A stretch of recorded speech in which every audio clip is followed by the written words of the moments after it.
খোল, খুদের ভাত, তারপরে হালকা করে হচ্ছে আপনার পুষ্টি জাতীয় যেগুলো গম টম দিয়ে করে এগুলো ব্যান্ড করে নিছি। মানে সব ধরনের মিশ্রণ খাবার দিই। একটা বছর আছে লাল, এটা অল্প দিনে আছে যেটা। আসলে দেশি গরুর থেকে এই যে বকনা যেগুলো এটা আইডিয়া বছর। এটা আইডিয়া বাছুর জন্য তো সুন্দর বেশি আছে। অনেক ক্ষেত্রে দেখা যায় বকনা হলে লাভই হলো, একটু ছোট হয়, তো সেক্ষেত্রে অত চিন্তা করার দরকার নেই। যে বকনা হবে ওই বকনার ফার্স্ট টাইমই আপনার হলো 8-10 লিটার দুধ আশা করা সম্ভব। শাহিওয়ালের হলে আপনার মিনিমাম 5 লিটার।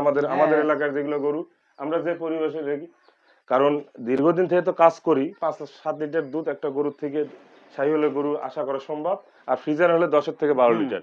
কিন্তু পাশাপাশি যদি আমরা কাঁচা ঘাসটা দিয়ে পারি তাহলে বেশি হবে, অনেক ভালো হয়, বুঝছেন। কাঁচা ঘাসটা একটু যদি আপনার জায়গা থাকে, আশেপাশে চুনো দিয়ে থাকে, তো সেই জায়গায় চেষ্টা করবেন কাঁচা ঘাস অল্প পরিমাণে। আপনি দেখা যায় 30% 40% কাঁচা ঘাস দিলেন, সেক্ষেত্রে অনেক ভালো হয়, বুঝতে পারছেন। তো যাই হোক, এটা আমাদের এআই কর্মী রানা ভাই। এটা হলো চৌগ্রাম ইউনিয়ন, সিংড়া গ্রামের নাম কি ভাই? গোয়ালবাড়িয়া। গোয়ালবাড়িয়া। তো এবার দেখি ওই যে শাহিওয়ালের 10 দিন। কোনটা সমস্যা? ওটা না, এটার শরীর দুর্বল আছে।